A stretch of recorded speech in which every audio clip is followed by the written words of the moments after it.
It's been a while since I did one of these. As you can see, made a lot of changes to the site. I'm really happy with them. Took me forever. It's a lot of data. You can say whatever you want. You can say the model sucks. You can say my picks suck. You can say Discord sucks. You can say I suck, just in general as a person. You can't say that I don't have enough data. That's one thing you can't do. The amount of data that's presented on this site is beyond anything I've ever seen in my experience. Each one of these tools that we have is a separate app for other people. So you got like Hall of Fame bets. They show you this kind of shit right here. And that's it. That's all they show you. You use Rhythm. Rhythm uses, actually, I think legally I'm not allowed to slander other people. Either way, what we have in each tool is what other websites, competitors, I guess, that's their entire organization. They just do that one thing. We have it all here on the site. So you can't say we don't have enough data. Either way, this is the outliers page. We'll have it for each sport. We don't have props in the baseball one. However, we have all the betting markets, money line, run line, first five, totals, all that stuff. So you can scroll here and kind of see how teams have been doing in their current situation. What I mean by current situation, you can see here it says the Mariners didn't cover 4 of the last 5 games. They didn't cover 8 of their last 10 away games. They do play away today, so that's why we're showing away games. And they didn't cover 4 of the last 5 as favorites. They are favorites today, so that's why we're showing that. So it'll always show that team's current situation. You want to filter it by a specific game and just see how both teams perform in each betting market in their current situation. It's all right there. College football and NFL, all live as well. On this one, you can sort by coaches or teams. This is sorted by coaches. Sometimes a coach, no matter what team they're coaching, right, they tend to do well or do worse in specific situations, which is why I added the coaching specific function on here, or dimension. You get somebody who's popped around a few different places, but they've stayed consistent in that trend, meaning they just don't do well as favorites in away games, possibly. That's something that you could track here, and it also shows you what the best line is based on what's showing here. So for over-unders, it's going to show you the best over line, the best under line. On the app, it shows it, and it shows which sports book to use. For some reason, that's not showing up here. Oh, it is for spread. It's just not showing for total for some reason. Yeah. So for spread, it does show low vig, FanDuel, which sportsbook is the best one to use based on the stats below. So I really like this. NFL is probably the most dynamic one. Again, you can filter by coaches, you can filter by teams, refs, or players. So you want to see just player props, you want to see how players have done. We have it all the different dimensions, all games, road games, division, non-division games, primetime, non-primetime games. It'll show all that here. And it automatically shows, again, just like baseball, are they in a division game that week?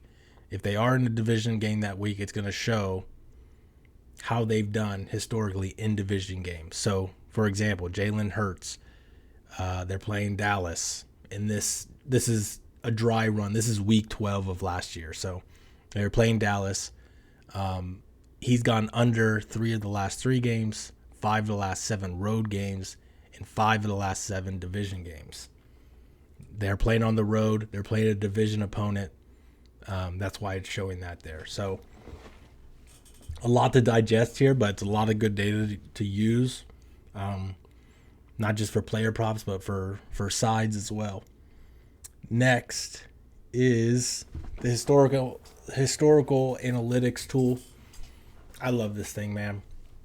I did have it implemented last year, but it was slow. It wasn't formatted correctly, and I just kind of left it alone because I was kind of doing it on my own, and like I was going old school with Excel worksheets. But it's nice to have it formatted correctly and built fast, just to give you guys more tools to find your own trends. So we have everything up here. We have full game betting markets. We have first half betting markets, 7 betting markets total that you can skim through. Some data goes back to 2018. Some data only goes back to 2023. These first half betting markets, it only goes back to 2023. That's the amount of data I could get for first half betting markets. Either way, it's a lot of games. So under the betting markets, we have these preformed trends that you can just kind of look through. Cold weather unders, home underdogs, primetime favorites, all those things that people claim are like real trends. It shows you, based on our data, the real numbers and how teams perform specifically in those. So let me not get ahead of myself. I'm going to filter the regular season. I'm going to filter to the home side. I want to see how the home team performs when they are getting 3.5 to 7.5 points on the spread.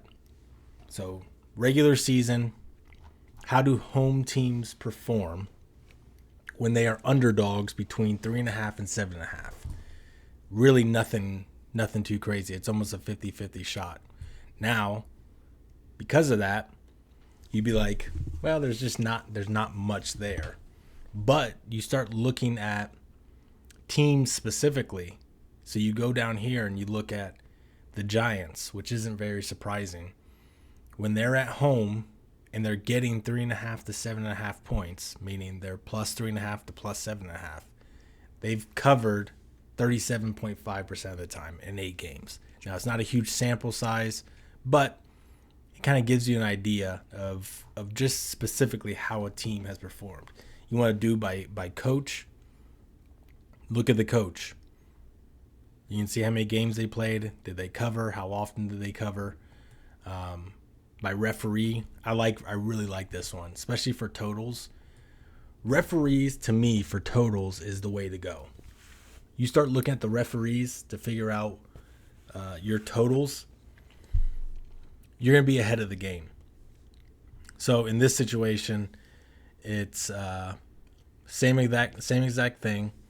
We're looking at totals in the regular season for the home team in prime time. Let's say prime time, yes? Yeah, prime time. Looking at refs. I like to see up here, like, a lot of these. I want to see a lot of games. So, like, Sean Hockley in 31 games in prime time. Let me get rid of this home. Home doesn't matter when you're doing totals.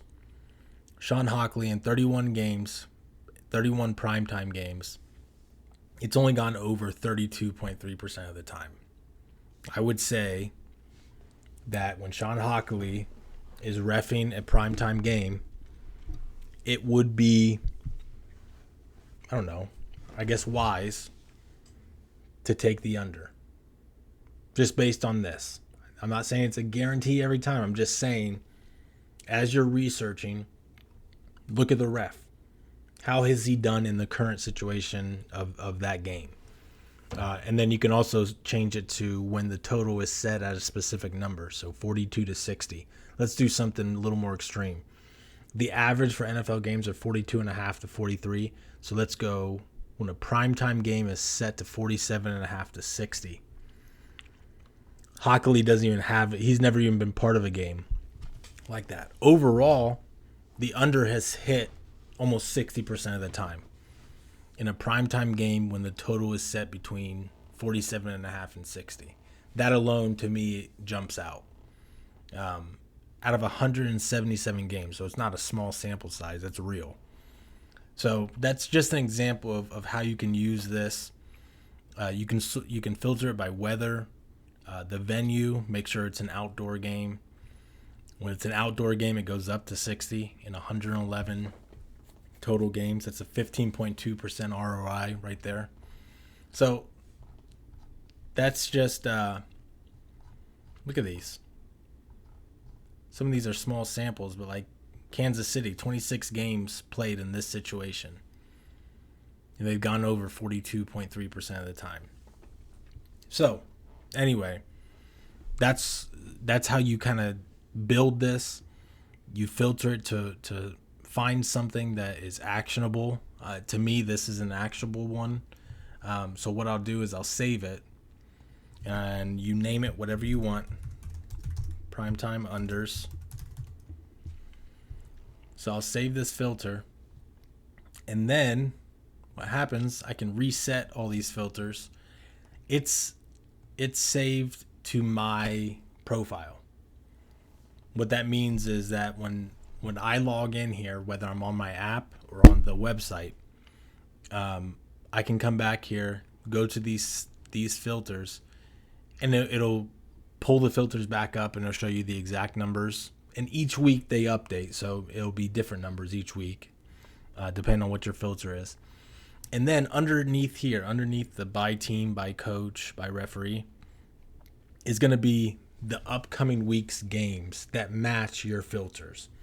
So if for example, in this one, if there's a primetime game coming up this week, let's say we're in season right now. If there's a primetime game coming up this week that matches these filters, meaning the game's being played outdoors, the total is between 47.5 and 60, those games will appear down here. It'll show you. So you can know, like, okay, here's my filter. Here's the breakdown of how teams have performed historically. And here's the games that match my filter this week. Just an easier way for you to consistently go back each week and be like, all right, here's my trends that I like. Here's the games that match that. Bing, bang, bong. Let's take that game. And this is the same with college football as it is with NFL. I know a lot of guys, I used to hate hearing this in the Discord, but I'm telling you, man, there's something to it. Money line odds, there's guys that have talked about they look for specific lines. You can test that here.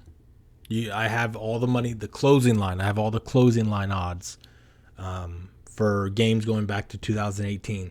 If you want to test specific lines, down to the minus 102, minus 115, minus 187, plus 110, whatever it is, if you want to test those specifically, those will appear here as well. So let's do the minus 102.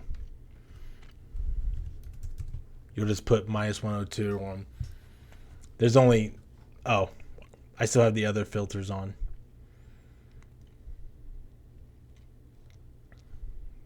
Under, let's do money line. So the home team has won. Underdogs have won 35.7% of the time when the odds are minus 102. So I need to fix that to make it a little easier to understand. I hope this makes sense, at least. It's kind of like the overarching summary. But if you do want to search by actual money line odds, it's there for you. And again, you can save it, and whatever you save here will show up on the app, and whatever you save on the app will show up here.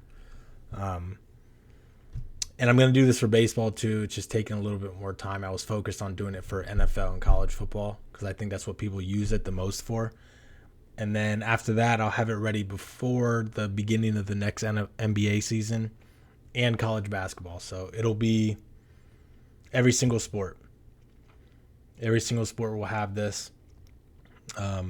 You guys saw, obviously, the changes to the MLB page. Just a little easier to see everything all at once. But, yeah. So the app is with Apple right now. Hopefully they're going to approve it shortly. We'll find out. But stay tuned. I'll make sure to let you guys know as soon as they do.